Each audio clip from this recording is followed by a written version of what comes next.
Our guest today, as I had informed in the previous podcast, is Lieutenant General V.M. Bhuvana Krishnan, Ati Visisht Seva Medal, Yudh Seva Medal, the Quartermaster General of our Army. In 1998, a study on non-field forces recommended the disbandment of the then 26 pioneer youths, and 10 of them were disbanded between 1996 and 1998.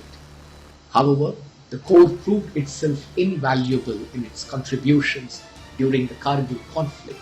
All of us would remember the legendary horse Chetak of Maharana Rana Pratap, as well as the legendary horses of Arjun's, Ashwarath, Saibya, Sugriva, Megha Pushpa, and Balhaka. I once again thank you for coming to our show and coming to the platform of Clause. Thank you and Jai Hind to all our audience. Hello and welcome to the YouTube channel of Center for Land Warfare Studies, popularly known as Clause, an independent think tank on strategic studies and land warfare issues. As the audience is by now aware that our center has started a series of podcasts inviting senior serving military officers to apprise the nation about the preparedness of Indian Army to deal with current and likely future security challenges facing the country. Our guest today, as I had informed in the previous podcast, is Lieutenant General V.M. Bhuvana Krishnan, Ati Visisht Seva Medal, Yudh Seva Medal, the Quartermaster General of our Army. QMG is responsible for logistics of the entire Indian Army. I must add here that we rarely realize the importance of logistics. Let me inform the audience that we do not realize the presence of logistics, but the absence of it. The ongoing wars are clearly highlighting this fact. So unless the army is logistically prepared, we cannot win wars. Let me put it in simple terms. A well-planned and executed logistics both during peace and war is the bedrock for success in any battle. To tell us more about the functions and activities of the Quartermaster General, we have today with us the man responsible for the entire logistics cover for the Indian Army, Lieutenant General V.M. Bhuvana Krishnan. But before I invite him to this podcast, let me very briefly introduce our audience to his profile. General Bhuvana Krishnan, Ati Visisht Seva Medal, Yudh Seva Medal, is an alumnus of Sainik School, Amravati, and NDA, Khadagwasla. The General Officer was commissioned in June 1988 from IMA Dehradun into the Dogra Regiment. The officer has done various career courses and has performed extremely well in those. He's double MPhil in Defense and Management Studies and Defense and Strategic Studies respectively. The General Officer has commanded a battalion of Dogra Regiment, the most challenging brigade of our army, the Siachen Brigade, and an infantry division in the valley. He also has the privilege of having commanded the elite 17 Corps. He was an instructor at the Defense Services Staff College, Wellington, and above all, Defense Attaché at the High Commission of India in London. I happened to have been there in London while he was tenanting this particular appointment, when I had gone for attending a particular seminar. The General Officer is also Colonel of the Dogra Regiment and Dogra Scouts with effect from 1st November 2022. The General Officer was awarded the Yudh Seva Medal on 26 January 2016 and Ati Visisht Seva Medal on 26 January 2022. He is presently holding the appointment of Quartermaster General, and if I were to put it in simple words, the Annadata of Indian Army. There is an old saying that the army marches on its stomach, and General Krishnan ensures that for all of us. A very warm welcome to you, General Krishnan, to this particular podcast of ours. Thank you very much, sir. I think it was very well put that the absence of logistics, is always sorely felt. And I'm happy to be here in the podcast. And CLOS is a very distinguished and fine institution and the think tank of the Indian Army. And I'm honored to be here with you, sir. Thank you very much, General Krishnan. In fact, I'll straight away launch into the session, essentially to cut on time. I want to ask you, could you provide an overview of your responsibilities, role, task, charter, etc., which mostly people are not aware of our country? So, over to you with that first little question. The Quartermaster General is amongst the principal staff officers to the Chief of Army Staff, and he is responsible for all matters Q, as we call in the Army. Amongst the responsibilities I have as a Quartermaster General, first and foremost is the planning and provision of land and accommodation for the Army establishments, as well as environmental conservation and management, and responsible for monitoring provisioning of transport, supply, fuel, oils, and lubricants, and of course, rations. Monitors the purchase, training, breeding, health, and efficiency of all animals right till the disposal in the army. And one is also responsible for provisioning of canteen and hostel services. And the Quartermaster General also monitors the functioning of the Pioneer Code, which provides a disciplined and well-trained manpower. And I also have an administration and coordination directorate, which is intended for providing administration and logistic support for the Army headquarters here at Delhi. The Indian Army is focused on quality assurance, timely delivery of services, technology absorption, and optimal employment of all its resources. And towards these larger goals of the Indian Army, the Quartermaster General's branch, building upon the solid foundation over the decades, implements measures to further enhance the quality of rations and habitat, ensure infusion and absorption of technology, and optimal utilization of units, personnel, animals, and equipment, and thereby ensuring combat readiness. Thank you, General Krishnan, for that brief peek into your roles and responsibilities. While you were covering your response, I heard the word environment as part of your LW and E. Uh, is it a new entry into your lexicon, or it has been there from the past as well? Military stations and cantonments, I would call them the green lungs of the town, city, or the rural belt where they are. And to give this a special focus, the environment was added on to the land and works a couple of years back. Okay. And now it is an established vertical within the land works and environment. And by virtue of providing that E, we have re-emphasized the importance which the Army has always given to the environment. I think it's in tune with our 2047 goal of being a developed Viksit Bharat with the environment being part of our scheme of development. Moving on to the next question, which I have for you is that could you inform our viewers about the directorates that fall under your purview? Because I believe you possibly control the most number of directorates which are functioning under you, almost 7 of them. So could you give us a brief preview as to what are their fundamental roles and general achievements? As you correctly said, sir, there are a total of 7 directorates under the Quartermaster General's branch. And I shall now cover upon each aspect of these directorates. First is the Supplies and Transport Directorate, which is responsible for the Army Service Corps. In fact, it is the line directorate of the Army Service Corps, which is the oldest and the largest administrative service of the Army and is into its 264th year of its existence.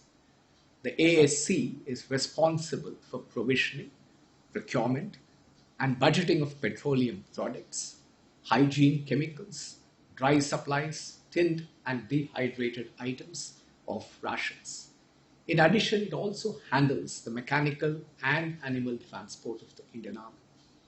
The Corps ensures a very robust supply chain while maintaining stringent quality control in accordance with what we have as the defense food specifications, which are continually revised.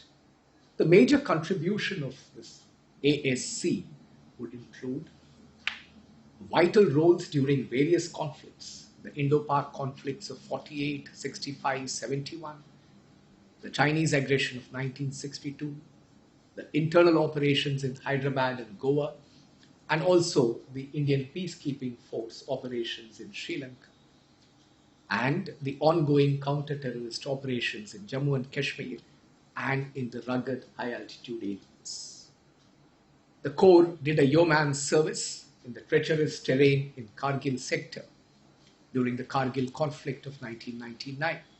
And in fact, many of us are not aware that 874 AT Battalion, a battalion based out of Udhampur, which was moved into the Kargil sector, was awarded the Chief of Army Staff Unit citation for its sterling performance during Op Vijay.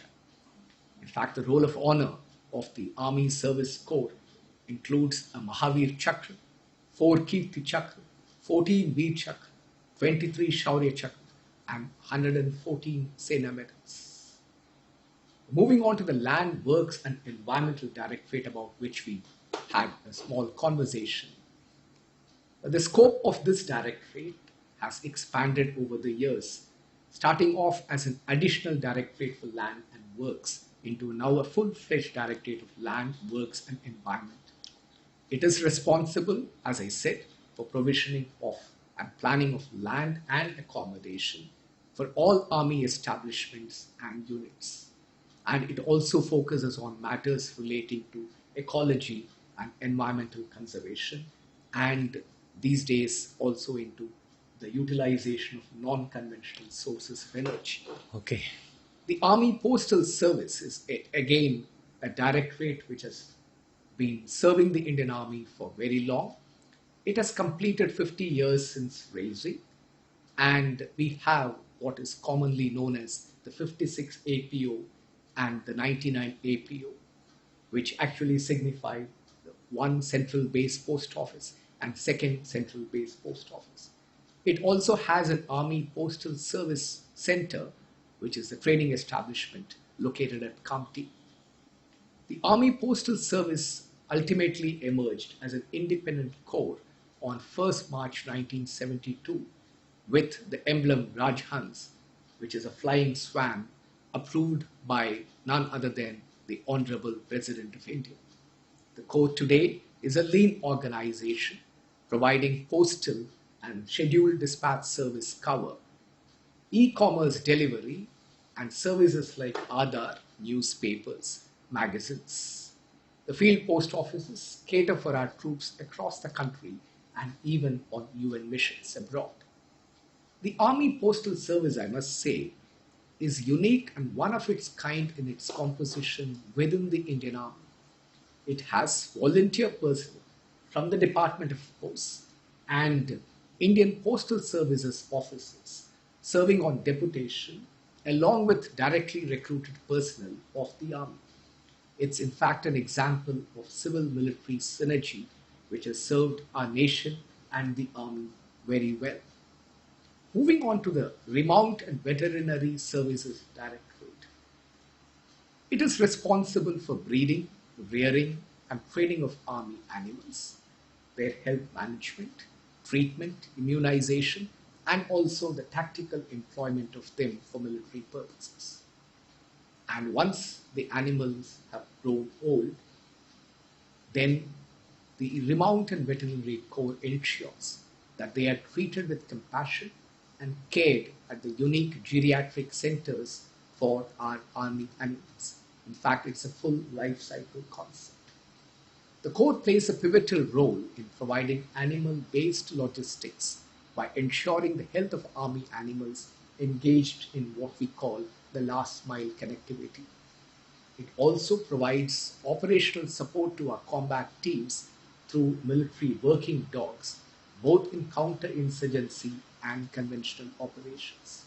In fact, the Corps has distinguished itself in various operations during various wars as well as the ongoing counter-terrorist operations as well.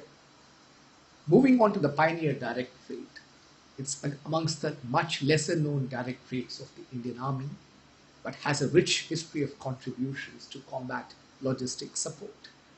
In fact, in 1998, a study on non-field forces recommended the disbandment of the then 26 pioneer units.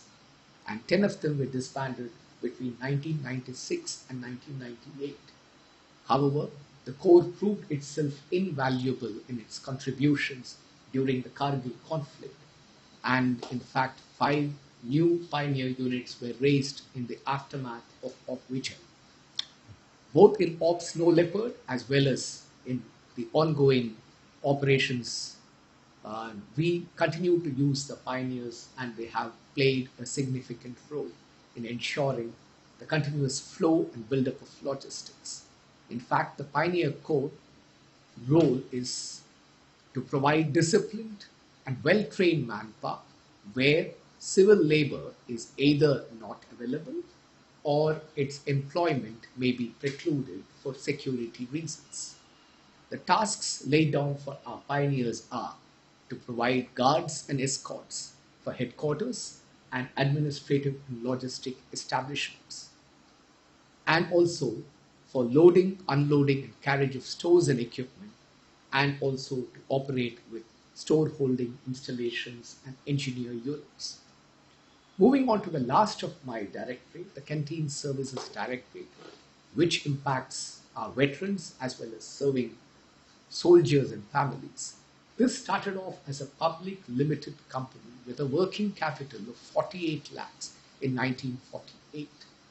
And then in 1977, the CSD, as it is popularly known, became a government department.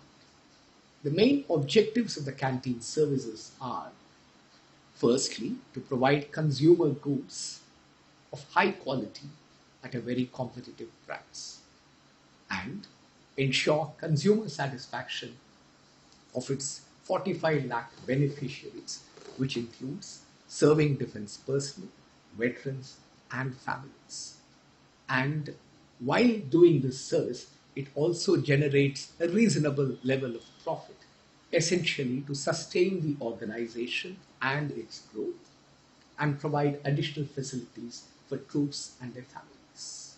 Well, Jan Krishnan, I think that was a good bird's eye view of what your directorate is, your branch is doing. Uh, I'm reminded of two, three things, when we talk of QMG's branch. And the first one is that, when we control a particular organization, in the management parlance, we say that 8 is the span of control.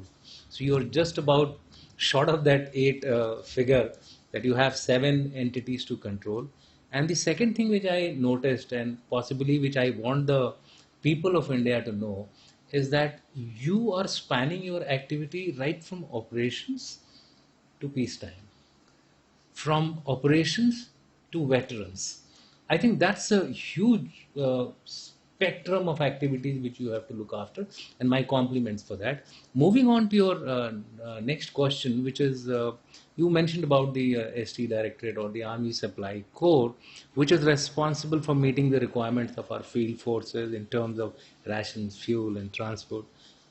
Could you highlight the initiatives being undertaken to enhance the capability of the Corps and elaborate on how are we preparing for theaterization? You understand that today the buzzword is that we are moving toward the integrated theater command concept. So how is the ASC being geared to meet that challenge, especially that it has a huge operational role? And how will it transform into a very essential part of the theaterization process? As you correctly brought out, sir, the Army Service Corps is also at the leading edge of transformation. And as part of the Indian Army's efforts towards technology absorption. In fact, the Indian Army designated the years 2024 and 2025 as the years of technology absorption, and the decade from 2023 to 2032 as the decade of technology transformation. And as part of this, we have been taking a number of initiatives, from ensuring that technology is used in both ration and transport management, to revolutionizing the last mile delivery, The animal transport has been the mainstay of last mile delivery all these decades. And with the development of infrastructure and technology, we are looking at multiple options. We have introduced the all-terrain vehicles and rugged terrain vehicles capable of carrying about 500 to 250 kgs on narrow operational tracks. We also are in the process of introducing heavy logistic cargo drones and also looking at modern warehousing, learning from our own industry and its best practices. So therefore, the modernization of our major supply depots are also underway. And of course, logistics cannot be without a third dimension. And with modern aircraft being inducted into the Indian Army, the ASC is keeping itself apace to ensure that it is able to capitalize on this with introduction of technology in this field as well. Moving on to the ration management, we have been continually reviewing our defense food specifications, as well as are in tune with some of the measures taken at the national level. So towards this end, we have introduced fortified rice as per the governmental initiative. And also we have introduced special rations to our troops deployed in high altitude areas. Millets have been introduced last year as part of the International Year of the Millets. And this would be a major game changer going forward. We also have introduced the Global Standards 1, which ensures that all our supplies are tracked right from the source till the end. And as per the mandate of the Government of India, we have gone into the GEM portal for procuring all our rations as well as the hygiene and chemicals also. And of course, I did talk about the FSSAI's self-certification model, and this has been rolled out this year for a few products, and we will learn our lessons as we go forward. Okay. Moving on to the FOL or the fuel, oil, and lubricants and the transport management. We have introduced modern aircraft refueling pumps, which, as the Director General would be aware, has replaced the old Sudan pumps, which were the mainstay of refueling our helicopters in the forward areas. I do remember that. And we have also introduced simulators in a big way, and even for our Agniveers, so that it can provide them with great confidence when they are undergoing their advanced military training prior to passing out back into the units. We have also taken a number of measures to reduce the carbon footprint by introducing electrical vehicles in the Indian Army in phases. And we are also going to introduce Bharat 6 compliant vehicles. Standards. And of course also E20, that is ethanol 20, will also be introduced in the times to come. We are already with E10 as the mainstay of our fuel. And moving towards theaterization, which the Director General mentioned, synergy in logistics is an imperative for the Indian Defence Forces.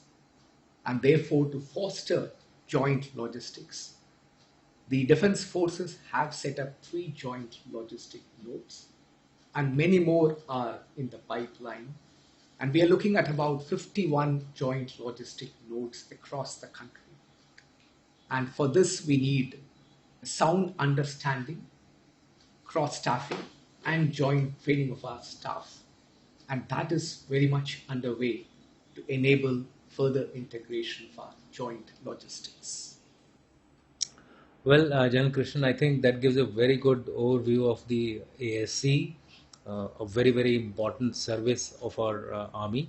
I'm reminded of certain things which you said during your during your talk. I was reminded of special rations above 20,000 feet. And when we were youngsters and I was posted somewhere in the east, we used to travel a lot on various kind of transports, and modes of transports were there. And there was one this bridge along that particular route, which was known as the Anda Bridge. The then I got thinking as to why this bridge is known as Anda Bridge, and later on once I interacted with my colleagues and my Javans, etc., they said, sir, if you are this side of the bridge, you don't get that additional egg. But if you are on the other side of the bridge, you get that additional egg. So I think that was a good thing which you said, that now from 12, I mean, now the special rations are available from 12,000 feet. That has definitely impacted the morale of our Javans, and which is a very good step. I have two, three quick questions, and I think thereafter we move to the next one. Firstly, you spoke about the last mile delivery, and there is this thing called force substitution which goes along with it. Can you highlight about that? What exactly is that? Uh, well, sir, as part of force substitution, in fact, in this context, I would say substituting the animal transport with alternate means for last mile delivery. I get that as the intention of your question. Um, I spoke about all terrain vehicles and Yeah, rugged terrain vehicles. correct. And for that, we need the infrastructure to keep pace. Okay. Uh, then, considering the rugged terrain we have, we also have to speed up our logistics. And therefore, we also are going in for heavy cargo logistic drones. Okay. And we also are working towards designing and developing within our country, in tune with the governments and the nations, I would say, Atmanirbhar Bharat, robotic mules. Okay. And we are working with The industry.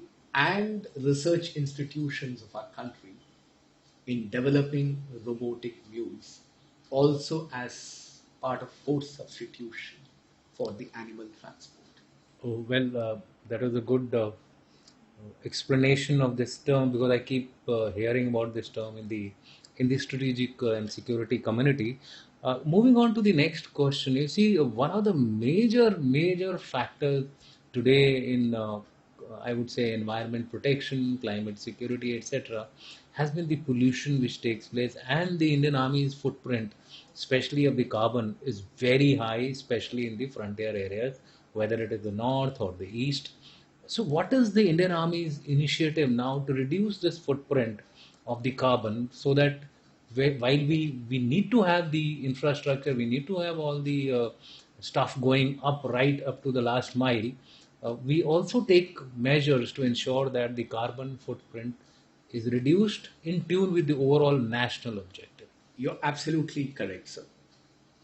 The Indian Army, as I mentioned earlier, also is absolutely conscious of the need to preserve our pristine environment in the forward areas, and also is at the forefront of ensuring that the environment in the hinterland where we are based and continue to train is well taken care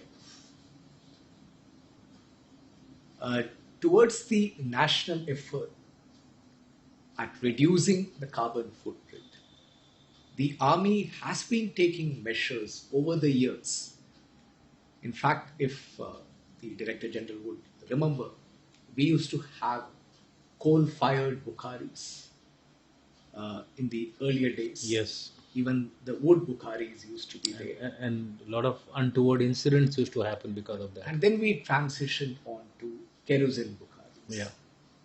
And we continue to improve our system as we go forward. We have also introduced and are carrying out trials with lightweight, high density polyurethane LPG cylinders. of Okay. 10 kgs. And we are quite confident as we go forward in perhaps the years to come, we may be able to partly substitute the K oil with Okay. LPG.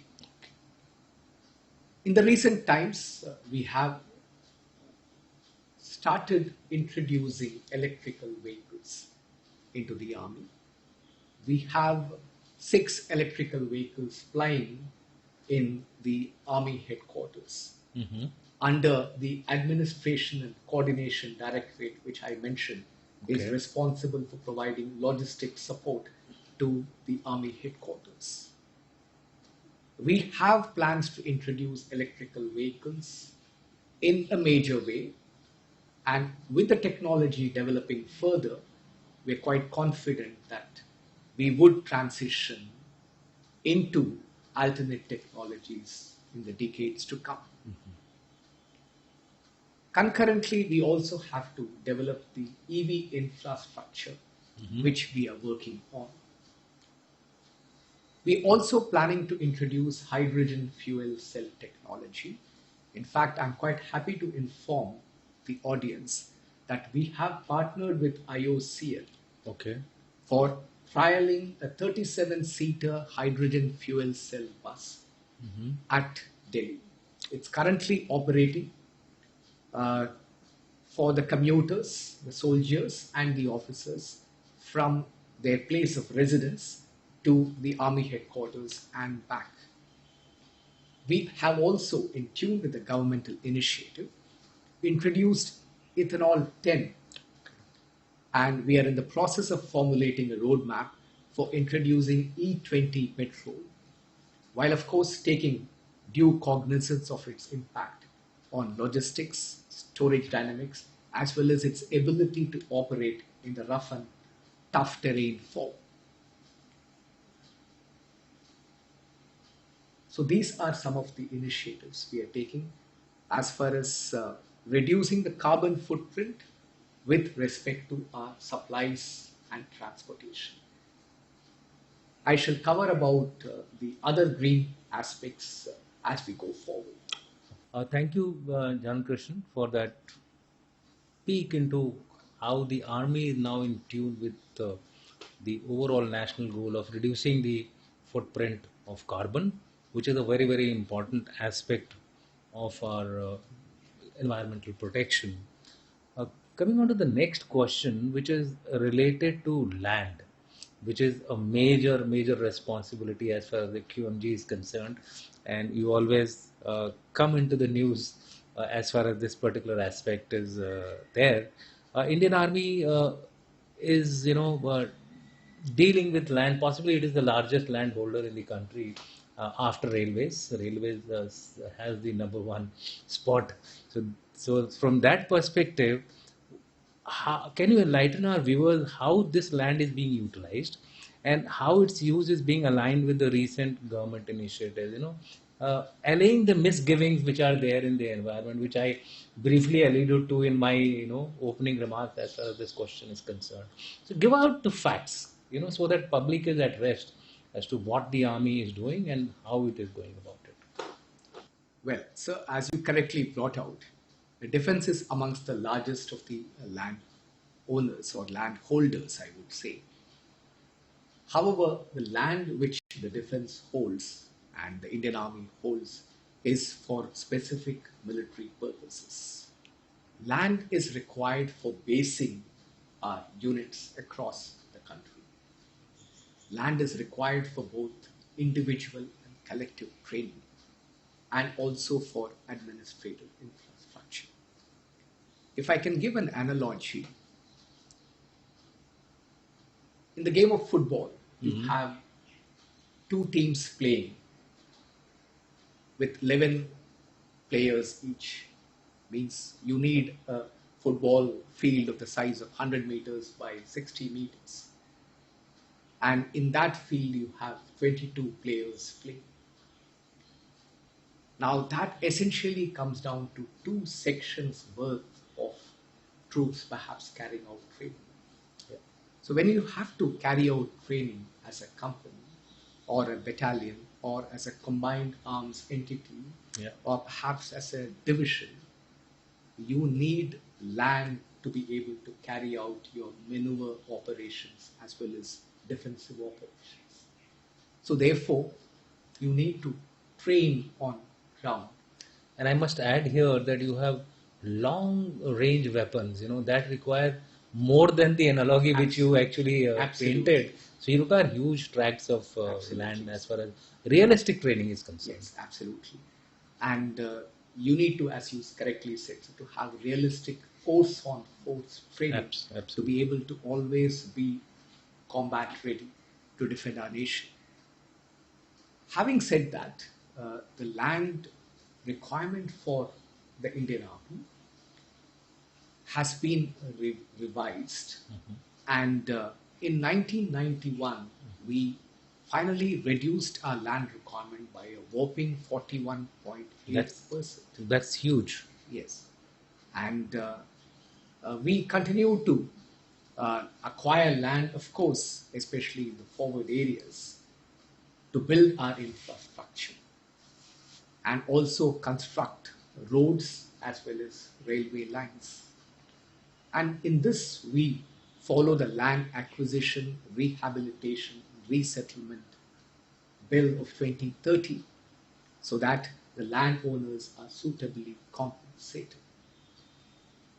We are also conscious of our responsibility towards nation building, and therefore, whenever land is required for public infrastructure, we have a system of online land management system portal where the state and the central government institutions can file in their requirement of defense land for public infrastructure. And we consider each one of those requests on the merits and facilitate execution of those public infrastructure projects. In fact, in the recent times, we have enabled 18 public infra projects across the country. We are also conscious of the connectivity issues of the citizens of our country who are living around and outside the cantonments. And we have in recent times opened 19 of our roads in 9 cantonments for the use of general public. And again, there is the need for expanding our telecom infrastructure and thereby providing connectivity to our citizens. And therefore, Army is part of the Gati Shakti Sanchar portal of the government. And on this portal, whenever telecom operators need to install mobile towers, they file their applications and we process them and we grant them the necessary permission in accordance with the guidelines given by the Ministry of Defense. In fact, we have granted more than 200 permissions since the portal went live on 22nd June 2023. Therefore, I would like to assure the audience that the defense land is put to good use for the defense of our nation, and the Quartermaster General is amongst the people responsible for management of defense land, while the Director General Defense Estate is the custodian of all defense on behalf of the Ministry of Defense and is also the custodian of all defense land records which have been digitized. Well, thank you, General Krishnan, for that response. While you were giving out your reply, I took note of the fact that by virtue of doing certain actions, certain readjustments, we have been able to reduce our land requirement by 41 point some percentages. It's a very huge drop in the requirement. Can you highlight to us exactly what we did to ensure that our land requirements are cut down so that we overall contribute towards the nation building as such? Land requirement of the army. And using the latest technology, as well as going high as far as construction of our administrative and infrastructure and habitat, we have been able to bring down our land requirements substantially. Okay. Also, I suppose the technology must have been used to,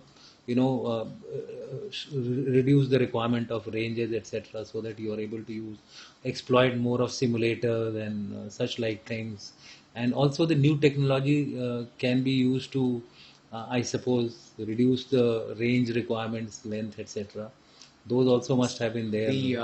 We have come up with, in collaboration with the DRDO, the baffle ranges, Yeah, so that's which have reduced our land requirement for long ranges.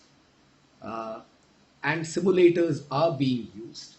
However, you would agree, sir, that for any army to be combat ready, yeah. because wars are going to be fought with live bullets and live shells, and therefore there is no substitution For a realistic training. live and realistic training. Absolutely. I mean, that point is given.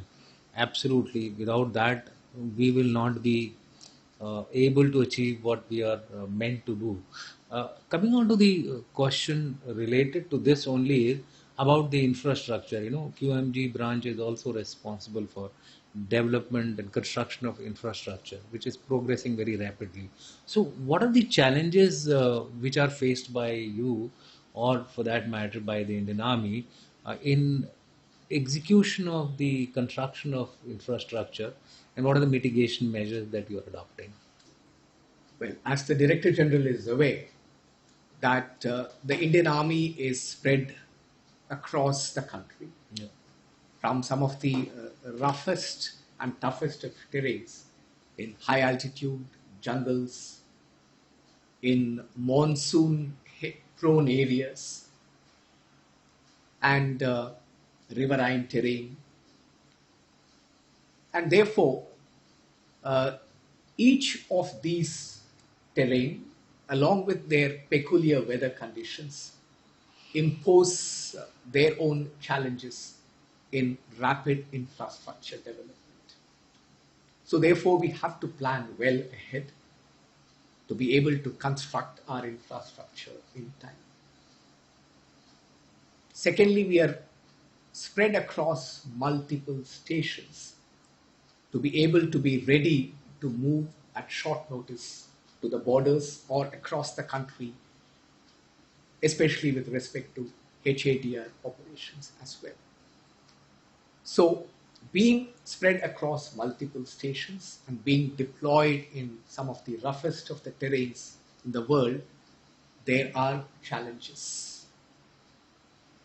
However, we have to prioritize our infrastructure development, and we are conscious of that and the need to put our money to wise use in time.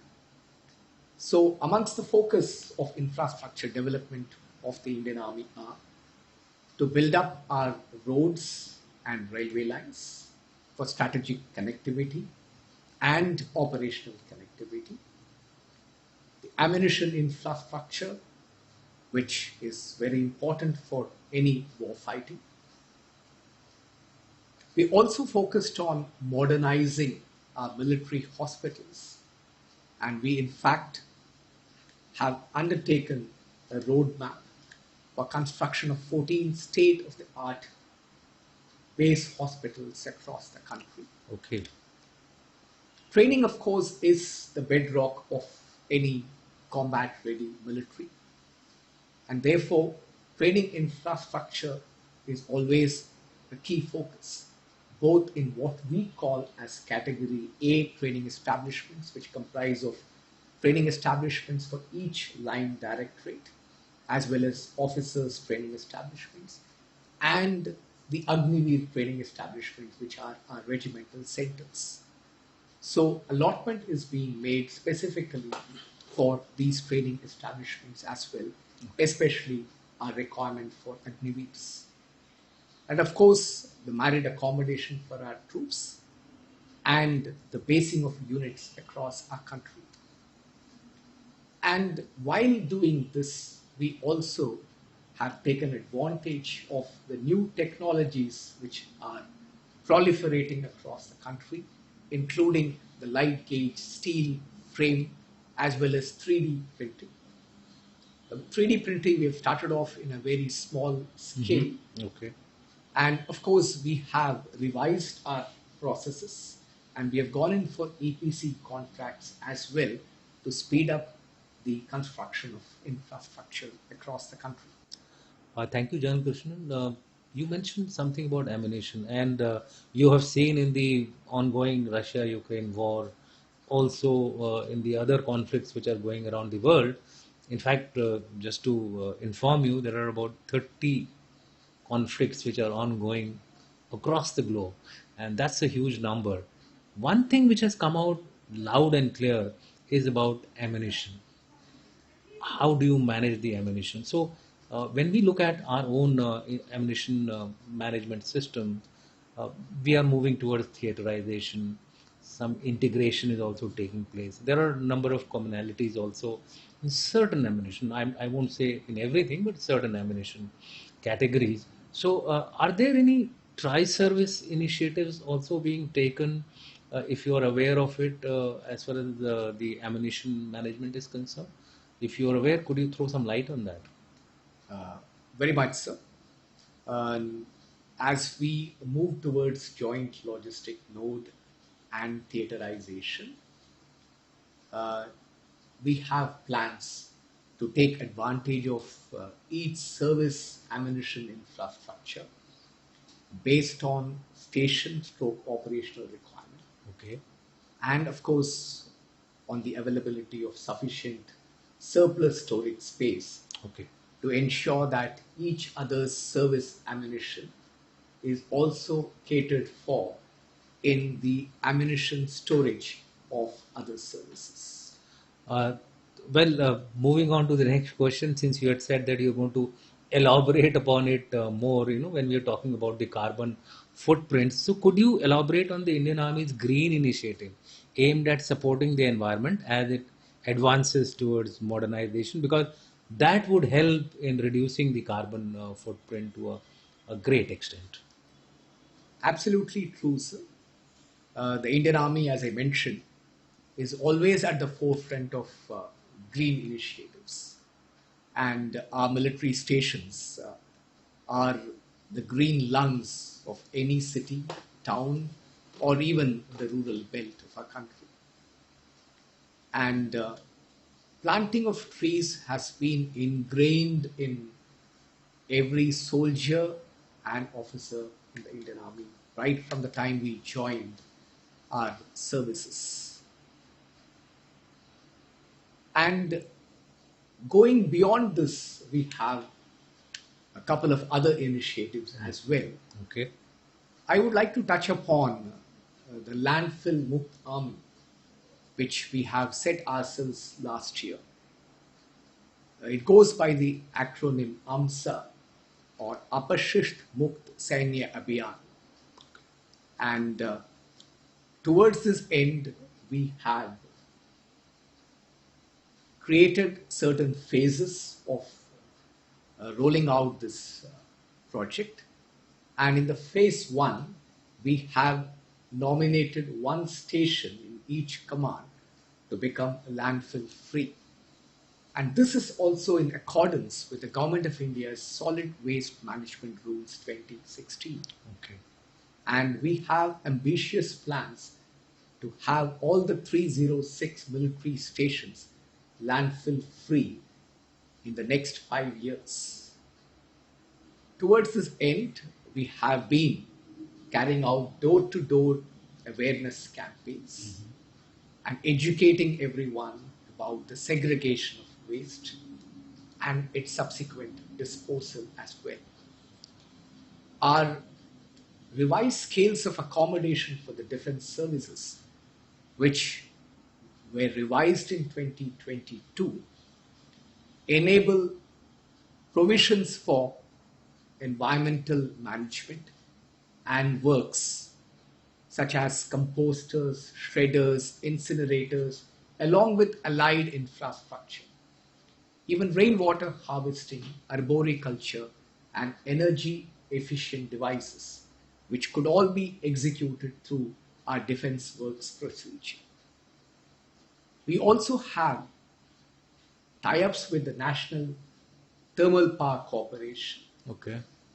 and we are rolling out a microgrid power plant, hydrogen power plant at Chushul in Ladakh, which would generate 200 kilowatts of green hydrogen electricity through the plant which would be established over there.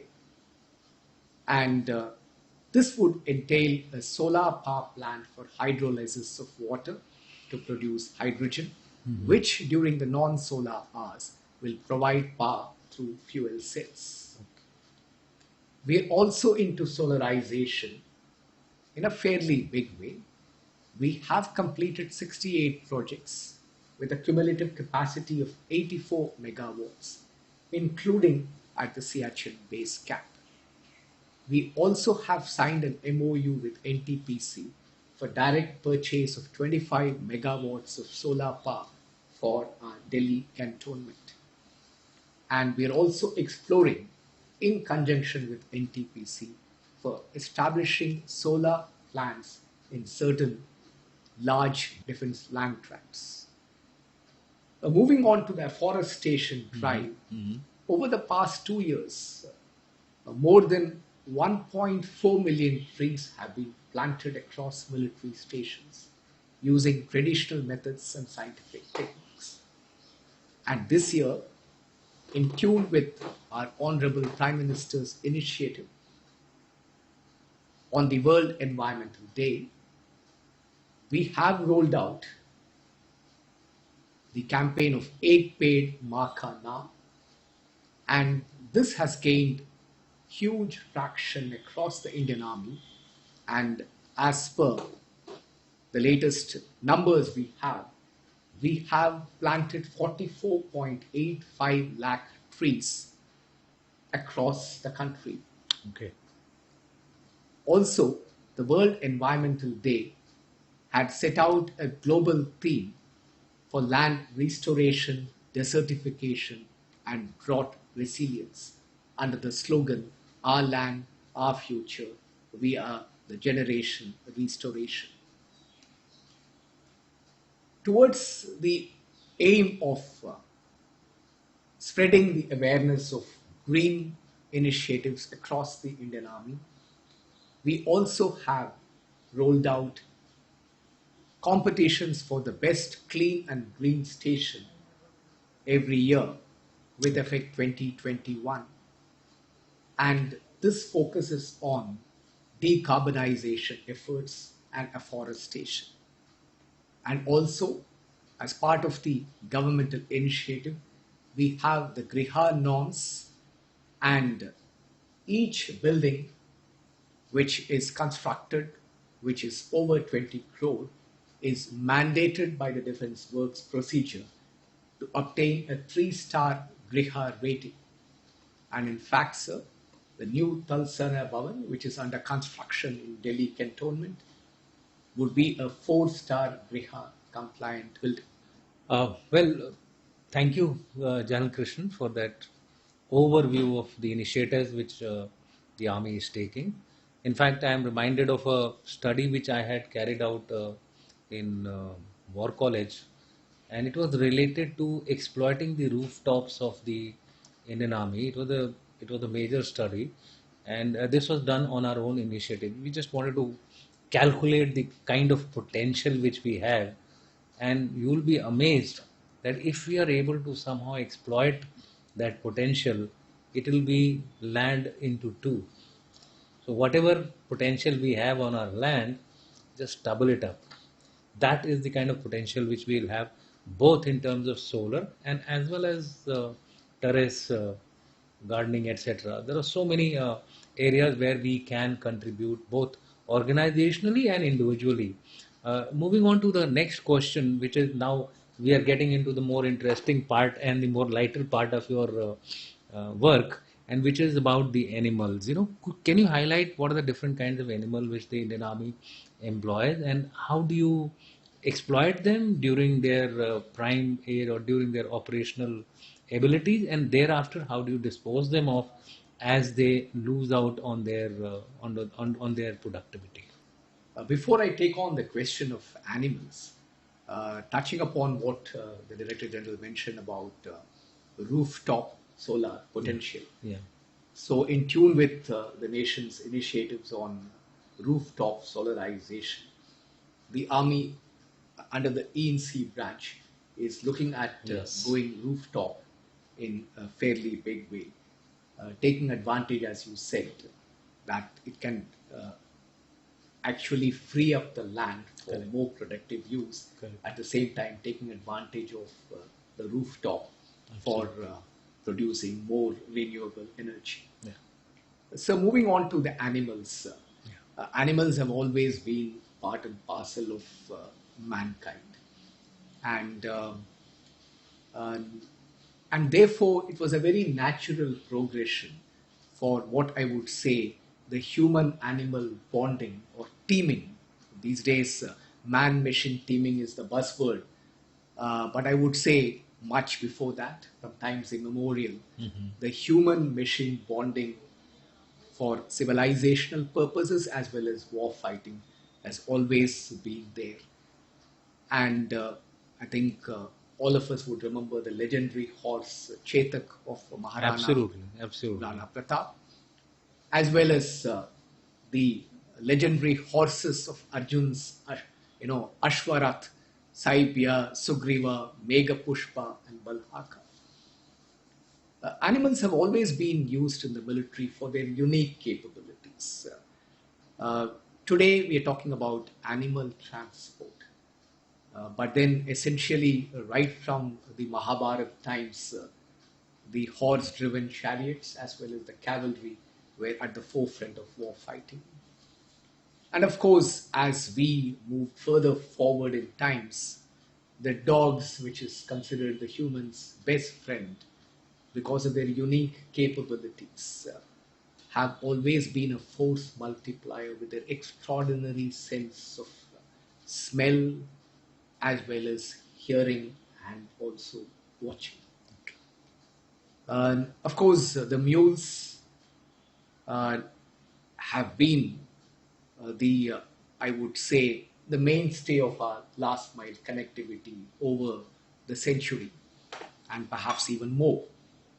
And therefore, the remote and veterinary corps has had a deep bonding with the animals.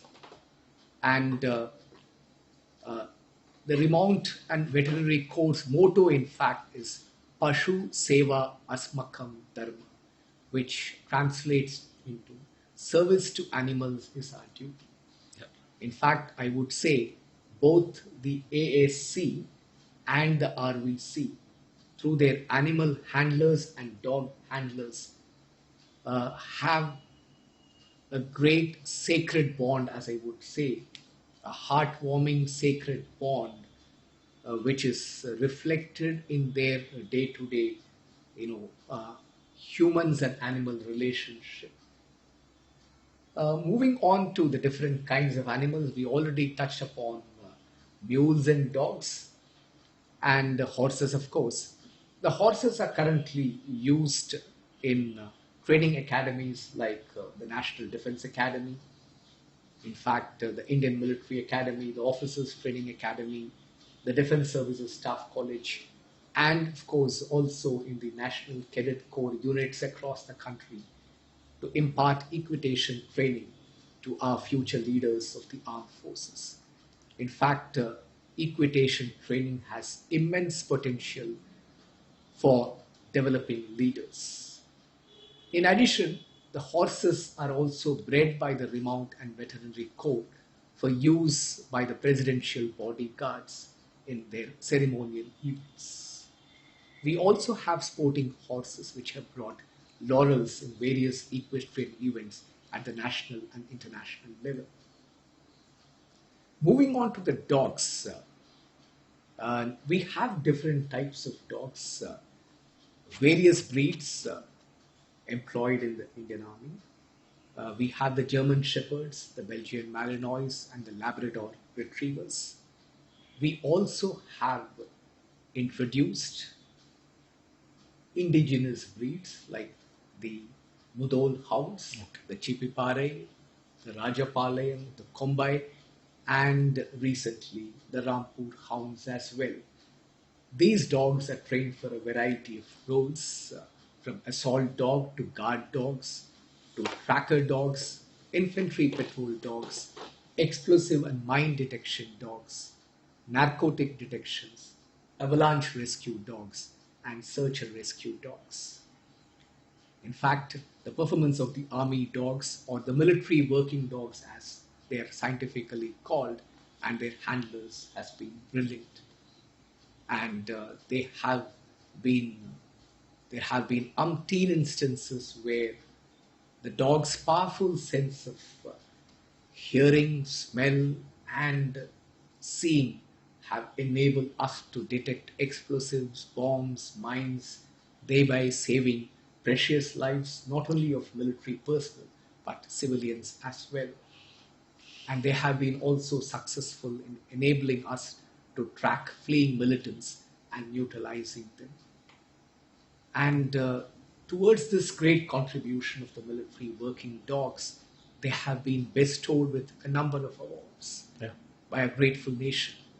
The exploits of tracker dog Mansi, assault dogs Zoom and Axel, and very recently the tracker dog Kent are recounted with reverence, laid down their lives in the service of the nation. The army dog Kent, about whom I mentioned, was recently awarded the prestigious Mention in Dispatches Award on 15th August 2024, and its handler, Rajkumar Umare, was awarded Sena Medal for gallantry. So, in total, I would say the canine warriors have been bestowed with a number of awards by a grateful nation.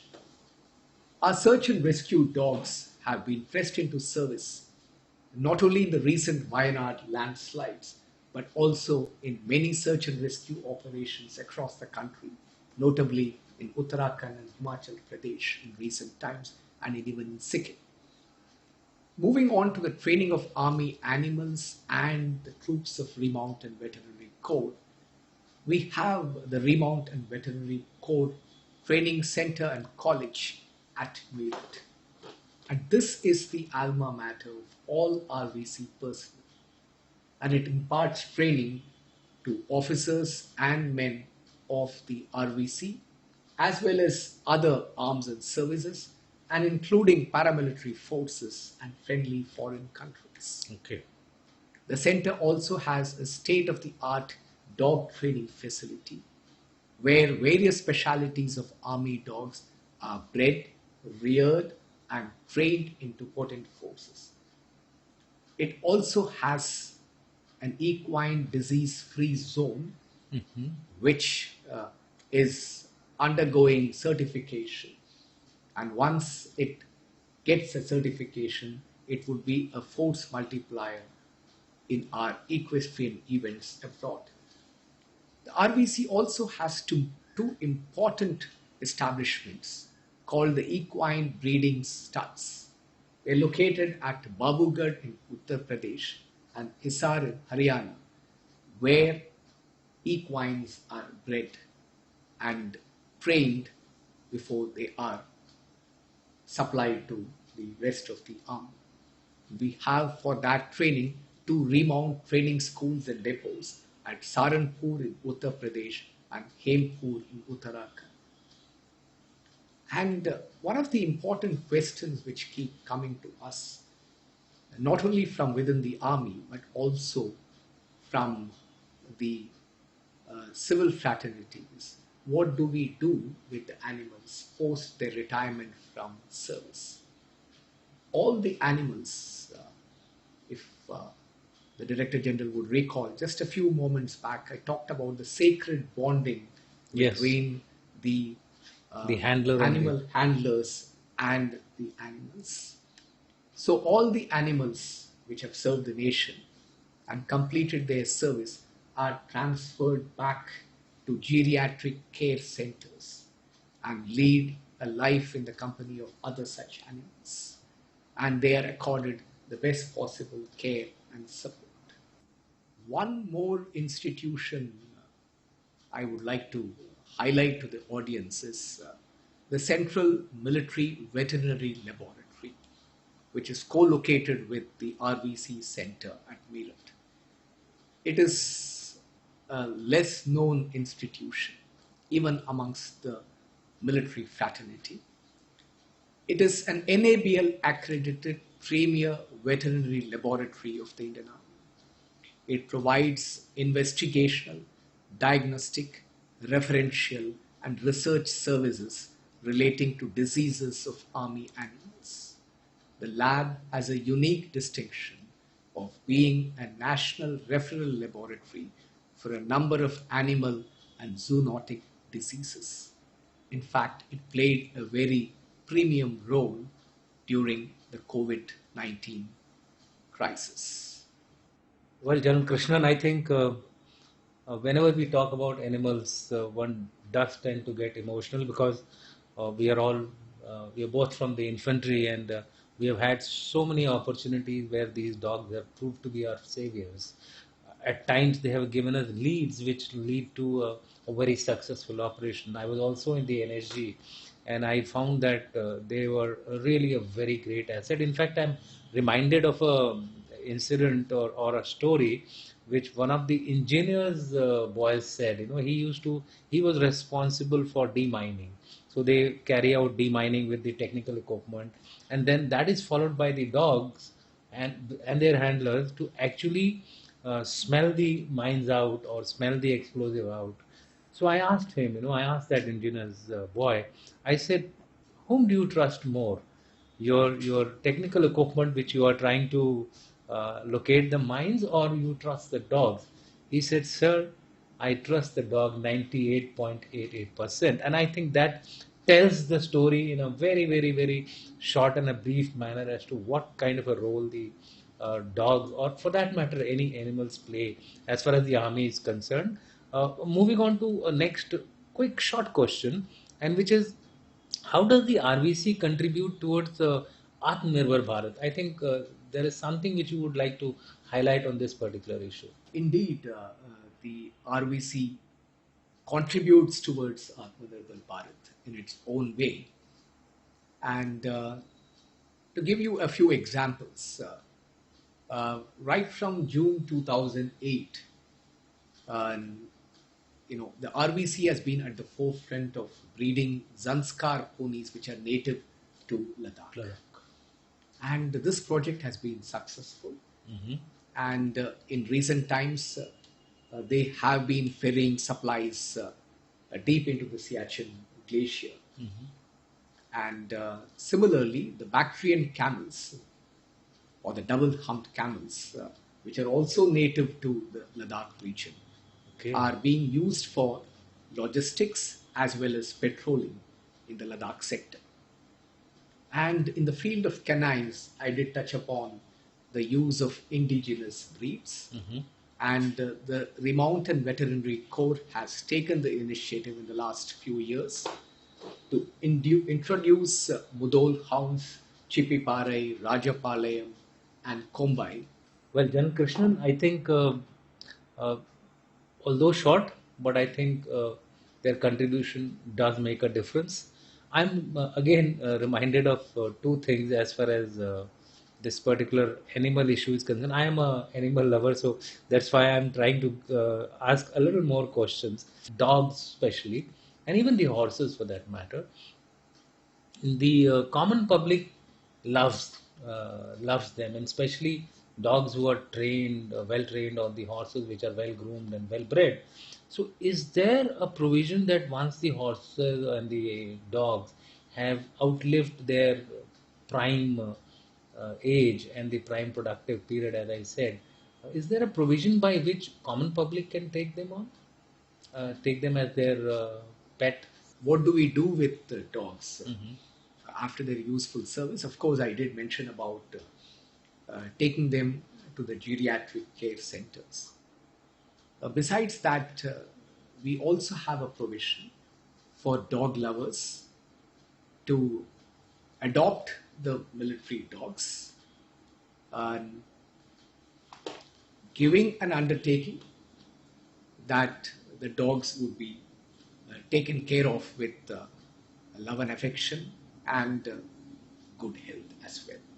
So, yes, civilians as well as veterans and serving defense personnel are free to seek dogs which have moved beyond their service with the army and are in the geriatric care centers for adoption. Thank you, Jan Krishnan, for that quick response on a query which was possibly concerned with the common public as well. And coming on to the last, I suppose, and the final question of this podcast. And as I always say, it is always meant for the veterans. And we are talking here of canteen services department. Could you highlight, what we are doing basically related to quality control, consumer satisfaction, and its contribution towards the nation overall, as also the veterans? Canteen services, of course, touches the lives of all of us, Yeah.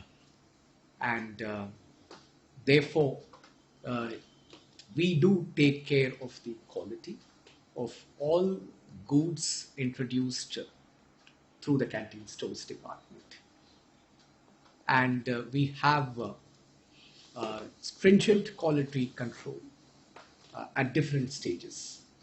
And well before a product is introduced into the uh, canteen stores department, uh, the firms are expected to provide us the NABL certification of those products which they intend introducing into the canteen stores department. Could you expand NABL for people to understand? It's the National Accreditation Board for Testing and Calibration Laboratories. Okay.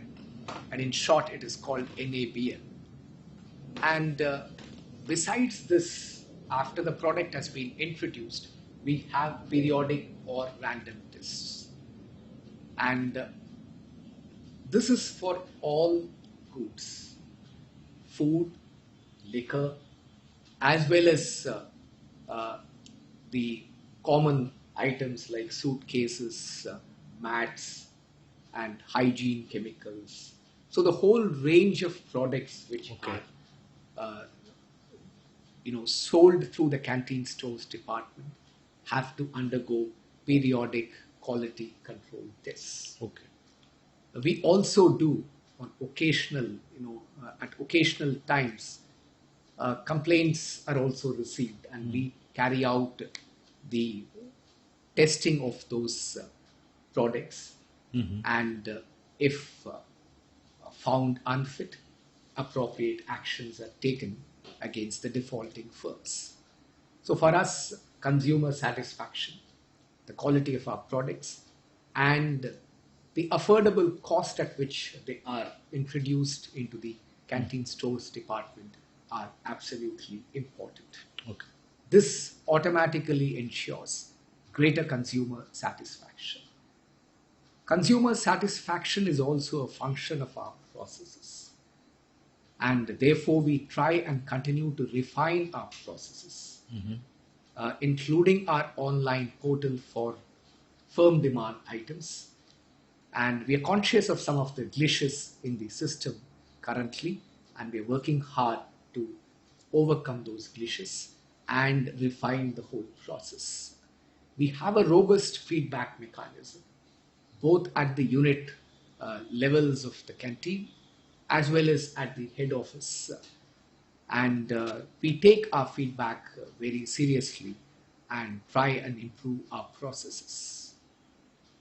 Another word which I would like to tell is also that the CSD is not a profit-oriented organization. compensation. Yes. And whatever profit which it generates, they're reasonable profits, Mm-hmm. which are flowed back into the system for the growth of the canteen stores department, Okay. as well as for providing facilities for our troops and the families in the form of quantitative discount and canteen trade surplus, which are slightly technical terms for the common man, but suffice to say the profits are flowed back It goes. through these two Yeah, mechanisms. it goes back into the improvement of infrastructure Absolutely. related to the soldiers Absolutely. and the entire station, etc. True. Sir.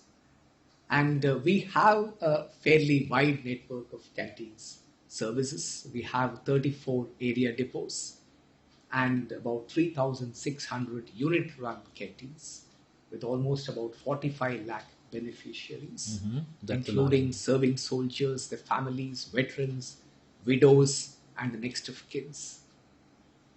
And certain recent initiatives, as I mentioned, that we are always looking to improve our services, and some of the veteran friendly initiatives which I can highlight to our audiences, that we have rolled out a large number of ex-servicemen canteens, unit run canteens, and extension counters over the last 10 years to provide better access to our veterans and their families to canteen services.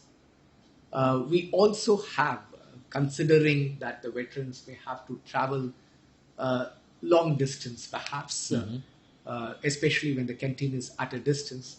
So we have enabled all ranks as well as the veterans to purchase up to 1 month entitlement in advance, so that their frequency of visits to the canteens are minimized. And we also ensure that all our canteens are well stocked, though at times they might find that due to certain issues, perhaps sometimes there could be supply chain issues wherein some of the products may not be available at a point in time. Also, to prevent unnecessary hassles in renewing the canteen cards, especially for the veterans and the widows, we have discontinued the annual renewal of canteen smart cards. Okay. And now the cards which are issued are valid for 10 long years. We also have provided a unique canteen card for our Veer Naris and next of kins of battle casualties. This card enables easy identification, which ensures preferential treatment and due respect for them. And moving on to contribution to nation building through the canteen stores department. This is again very little known, but I would like to use this media to give it much greater publicity, that as part of Nari Shakti to promote women entrepreneurs, firms having 100% women ownership are provided a concession of approximately 85% in application fees for introduction of new items in the CST. That's a major, I think, step. True. And we also have, I would say, advantages for MSMEs also. We promote them also to introduce their products through the CST. And another thing which I would like to highlight to our audiences, in line with Atmanirbhar Bharat, procurement and sale, if our audience could recall, of about 430 directly imported items were discontinued in the CSD in October 2020. This had a very positive impact. In fact, over 250 such items which were discontinued have been reintroduced into the CST once the firms shifted their manufacturing into our very own country, Okay. thereby generating employment and revenue for our nation. And lastly, I would like to highlight the Green India initiative. And in line with our national mission, efforts are being made to popularize sale of electrical vehicles and hybrid cars through the CST. Towards this end, 23 electric vehicles, 47 hybrid and 40 CNG based four wheelers have been introduced in the CST, and the sale of electric vehicles have also been further incentivized. Well, thank you, Jalan Krishnan. First of all, as far as this entire CSD stores department is concerned, canteen store department is concerned, I think this is one thing which touches both the service and the veteran fraternity. So there is some amount of interest which gets generated. In line with that, there is a small query which is rising in my mind. Today we find that the digital world has spread all around us. Everybody is trying to diversify their sales through e-marketing. So is there any initiative of this form being undertaken in the canteen stores department, and if so, what is the status of that? True, sir. This is the era of digital commerce, or e-commerce as one calls it. And in line with this, the Ministry of Defense is rolling out a request for proposal for adoption of e-commerce through the area depots of the CST.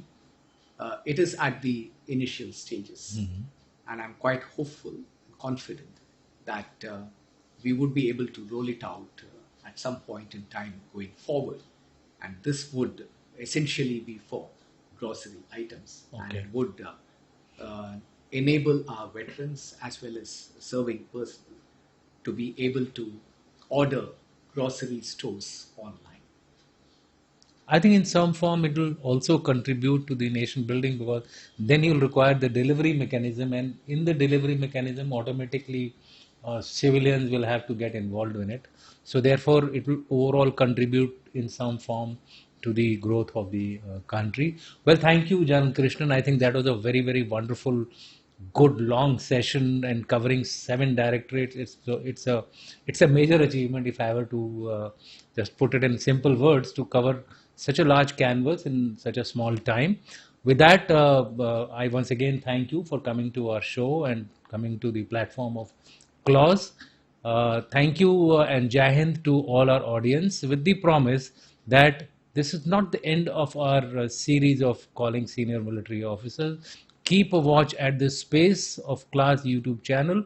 You will find more such podcasts coming in the next few months. Thank you and Jai Hind.